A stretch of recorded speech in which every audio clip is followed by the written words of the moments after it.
The most important challenge in this paper was Fa7 में when we add magnesium chloride, यहाँ पे white precipitate बने, the student were unable to find कि ये white precipitate किस चीज का। Go ahead, qualitative analysis के notes check करें and let me know कि ये किस चीज के आपके पास जो है precipitate है. This is very very important thing. Do it now and then come back toward the discussion as well. Before start of this paper मैं कुछ पॉइंट्स हैं, कुछ चीजें हैं आप लोगों के साथ डिस्कस करना चाहूंगा. These are very very important as well. As per examiner report, incomplete testing of unknown, ये बेटा आपके पास जो है एक बहुत common problem. What mean by incomplete testing of unknown, ये हम डिटेल में डिस्कस करेंगे. कमिंग फॉर द पेपर मैं यहाँ पे एक एक चीज आपके साथ डिस्कस करता हूँ, ठीक है, ताकि आप लोगों को कोई प्रॉब्लम ना हो. बाय द वे ये पेपर आप नोट कर सकते हो. This is very important paper as well. हमारे पास पेपर 3-5 अक्टूबर नवंबर 2021. स्टार्ट करते हैं हम लोग ऑब्जर्वेशन के साथ. आप हर एक ऑब्जर्वेशन को पहले नोट करते जाएंगे और फिर उसके बाद हम यहाँ पे डिस्कस करेंगे. First of all, examiner is saying कि हमारे पास FA5, you are taking the FA5 in one test tube, you are taking FA6 another test tube, and you are taking FA7 in the separate test tube. अब FA5 में when you are adding dilute sulfuric acid, so what we get white precipitate. अब जो ही आपके पास white precipitate बने FA5 के साथ, आप qualitative analysis के जो ही नोट्स चेक करोगे, यू विल नो दैट कि हम यहाँ पे sulphuric acid mean we are adding sulphate ion. अब सल्फेट में आप देखोगे कि sulphate ion for white precipitate with barium ion, ionic equation की जरूरत नहीं है, but this thing will improve your subject maturity और आपके जो ग्रेड इंफ्लोरेंस है वो इंक्रीज हो जाएगी. ये barium ion reacting with sulphate ion, it is changing into barium sulfate solid. ये यहाँ पे actually when you people will do the test, तो आपके पास ये ऑब्जर्वेशन आएगी. यू कैन सी दैट कि हमारे पास जो है white precipitate with sulphuric acid something like this. Cloudy नहीं लिखना, व्हाइट प्रेसिपिटेट प्रॉपरली लिखना. अब हम नेक्स्ट चलते हैं. when you will add dilute sulfuric acid into FA6, there will be no visible change. तो आप यहाँ पे स्पेसिफाई करोगी कि हमारे पास, अच्छा, it is important to write visible change. Reason is that कि हमारे पास जब आप वॉल्यूम ऐड करते हो कोई भी लिक्विड, तो obviously there is a change in the volume, लेकिन कोई कलर हमारे पास चेंज नहीं हो रहा, कोई रिएक्शन नहीं हो रहा, कोई गैस फॉर्मेशन नहीं हो रही. No more precipitate formation, and over here is no visible change. Done हो गया जी. अब यहाँ पे अब आपने सेकंड टेस्ट ट्यूब लेनी है, यानी सेपरेट टेस्ट ट्यूब, और either you will watch this test tube. अब आप यहाँ पे क्या करेंगे, at equal depth of aqueous sodium carbonate. अब इस चीज को आपने गौर से सुनना है. यहाँ पे आपके पास दोबारा से व्हाइट प्रेसिपिटेट बनेंगे. You will get again white precipitate.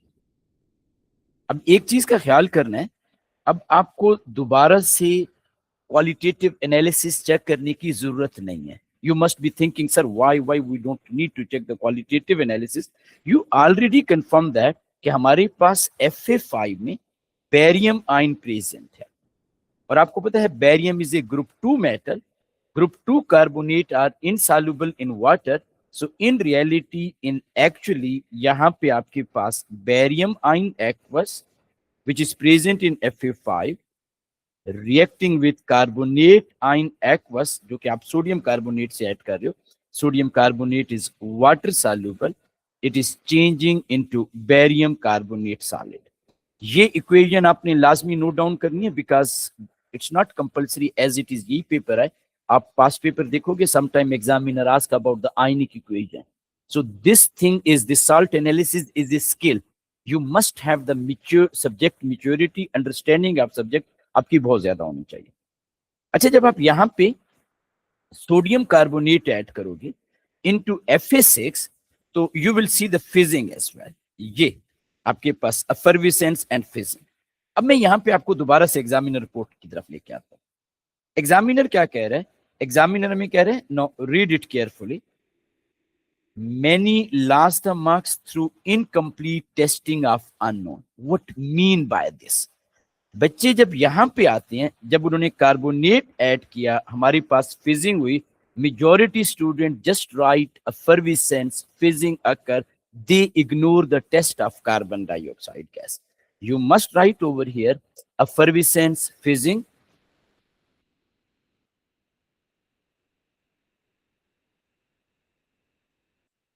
effervescence occur, आप फिजिंग भी लिख सकते हो, whatever is easier for you.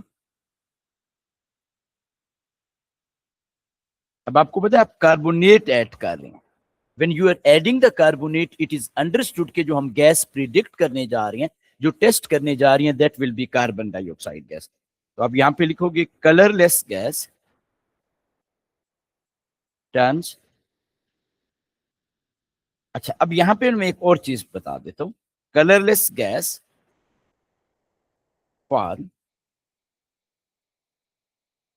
White precipitate with lime water.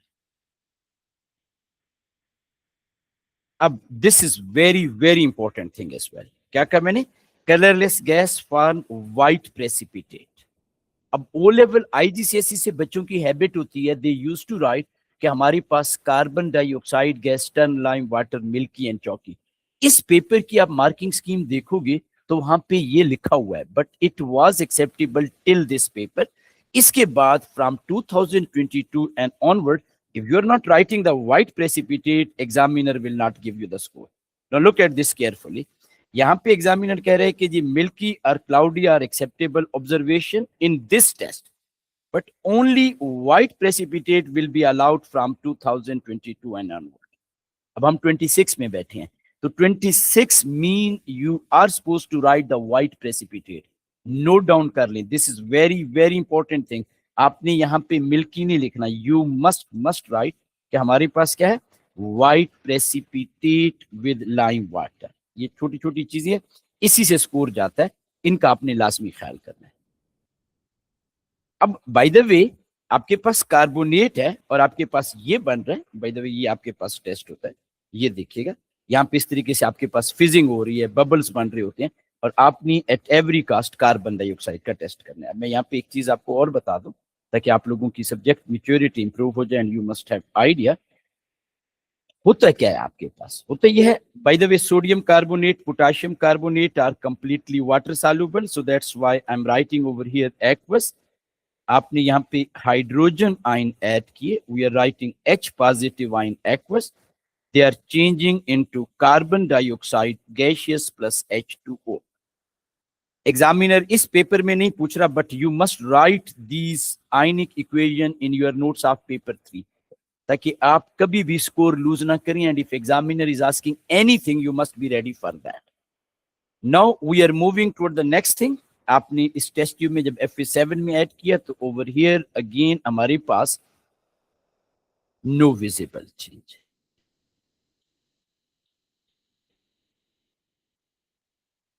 अब यहां पे जब आप ऐड करते हो, अब दोबारा से आप सॉल्यूशन लेंगे, and in this case we are adding magnesium chloride. अब यहां पे आपके पास आ गया no visible change,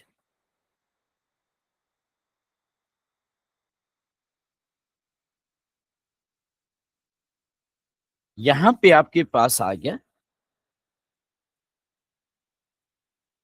no visible change, और यहां पे आपके पास आ गया white precipitate. Now this was the biggest challenge for the many student, क्योंकि जब आप क्वालिटेटिव एनालिसिस के नोट्स चेक करते हो, I said earlier as well कि आप क्वालिटेटिव एनालिसिस के नोट्स चेक करें, Fa7 forming white precipitate with magnesium ion, maximum student are unable to find कि कौन सा आयन प्रेजेंट होगा।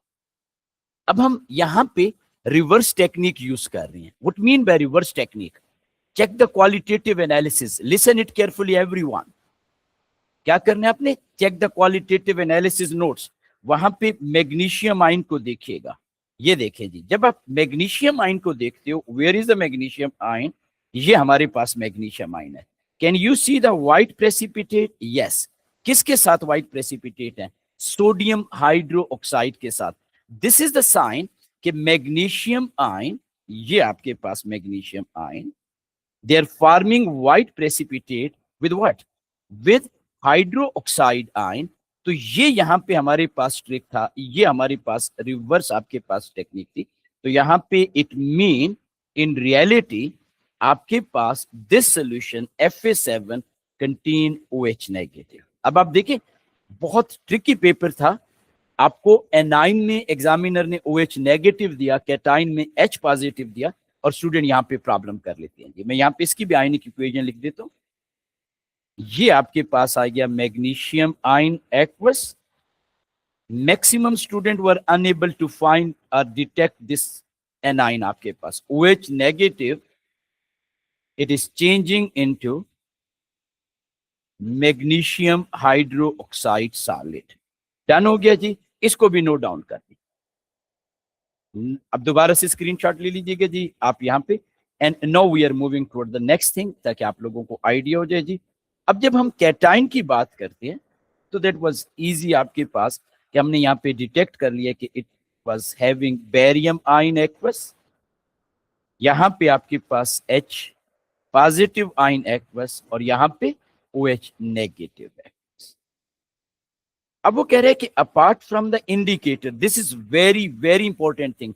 कॉमन चीज बच्चों के माइंड में ये आती है जी कि सर बेस है, अल्कली है, कोई इंडिकेटर ऐड कर दें और कलर ऑब्जर्व कर लें। No, not at all. Apart from the indicator, suggest further tests that would confirm the identity of anion in Fa7, carry out this test and record the result। वैसे तो आप यूं कर सकते हो, किसी भी ट्रांजिशन मेटल आयन का सोल्यूशन हो, वो आप ऐड करें, स्पेसिफिक कलर के प्रेसिपिटेट बनेंगे। You can use iron 2 positive ion, copper 2 positive, iron 3 positive.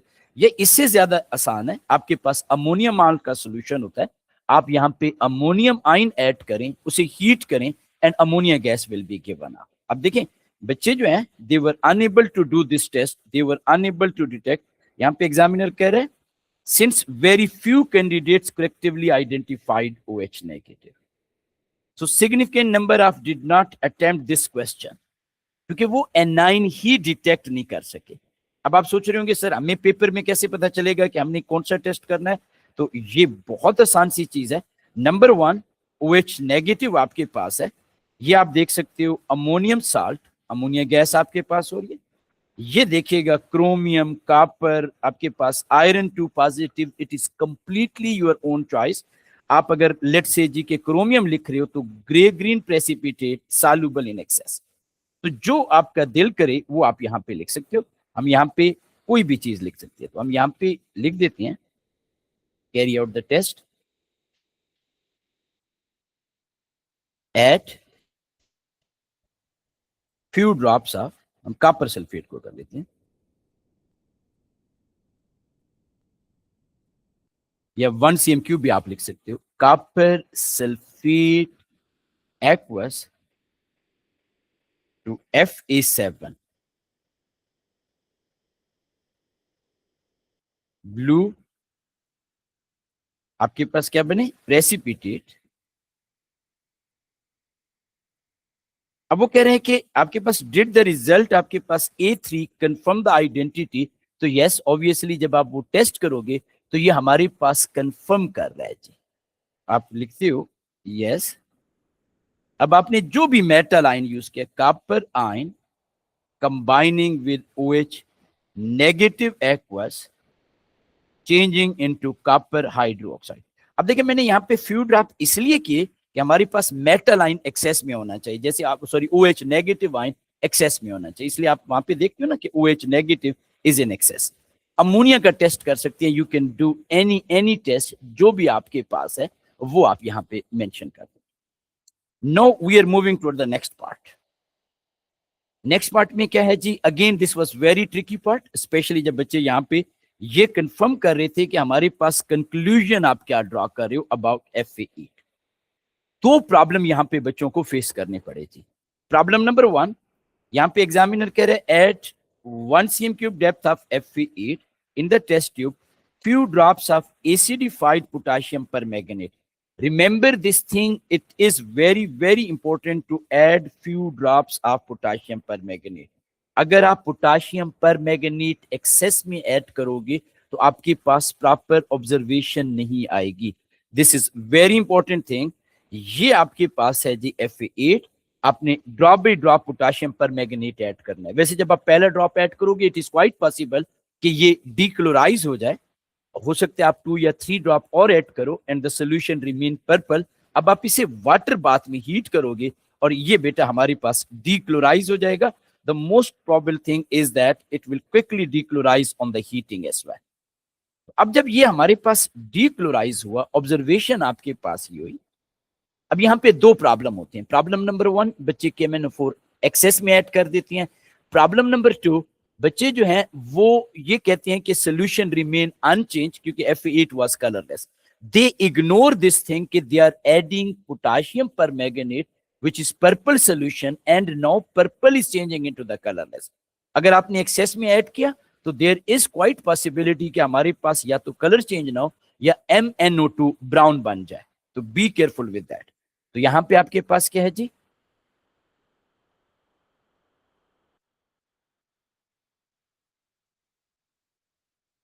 Purple solution turns colourless. अब ये पर्पल किसकी वजह से होता है?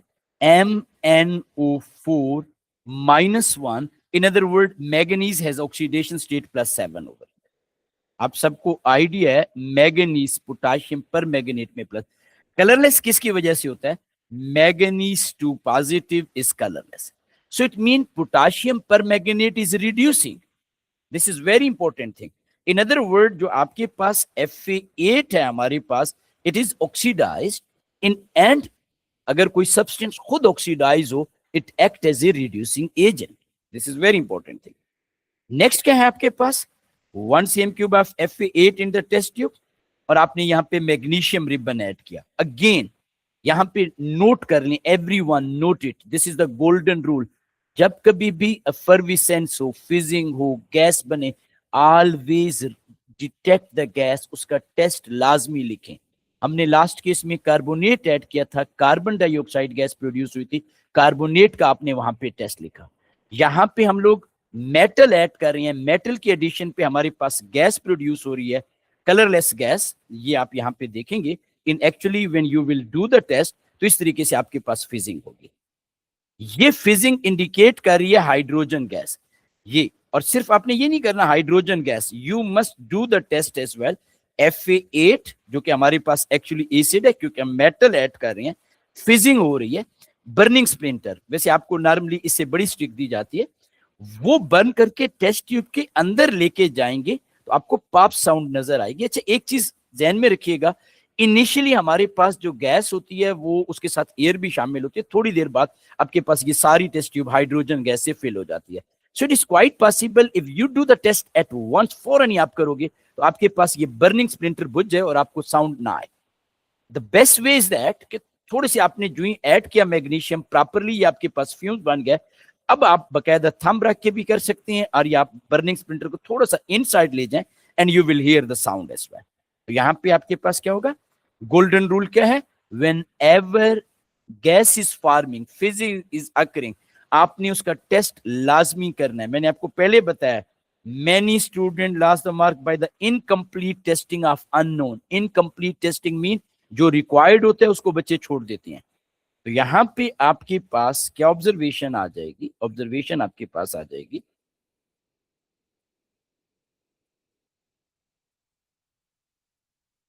Fizzing occur, effervescence occur,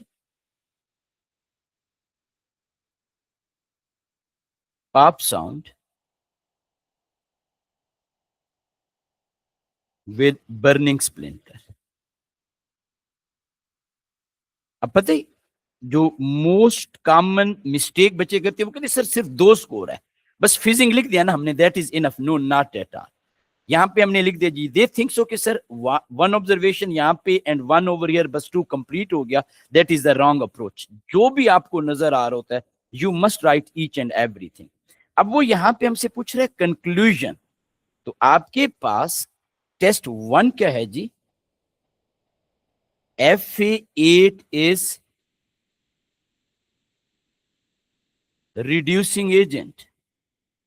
this is very important thing. आपको याद है ना, मैंने आपको डिटेल में बताया कि हमारे पास MnO4 Mn+7 Mn+2 में रिड्यूस हो रहा है। Number 2, H positive ion are, इसको हम थोड़ा सा और उसमें लिख देते हैं, हम यहाँ पे प्रॉपरली फुल स्टेटमेंट, हमारे पास FA8 contains H positive ion or FA8 is acid। अच्छा, इसमें ना एक चीज और याद रखिएगा, आप जब कभी भी मेटल ऐड करते हो, ये एग्जामिनर आपसे काफी मर्तबा आयनिक इक्वेशन पूछ रहा है और आपके पास गैस प्रोड्यूस हो रही है, तो you always always do the test of hydrogen gas. और आप जब कभी भी आयनिक इक्वेशन लिखते हैं, physical states are very very important as well. ये इन सारी चीजों का ख्याल रखना है। आपने सिर्फ और सिर्फ ये वीडियो नहीं देखनी दोबारा से, आपने बकायदा सीखना है कि कैसे करते हैं जी। थैंक यू जी, स्टे ब्लेस्ड।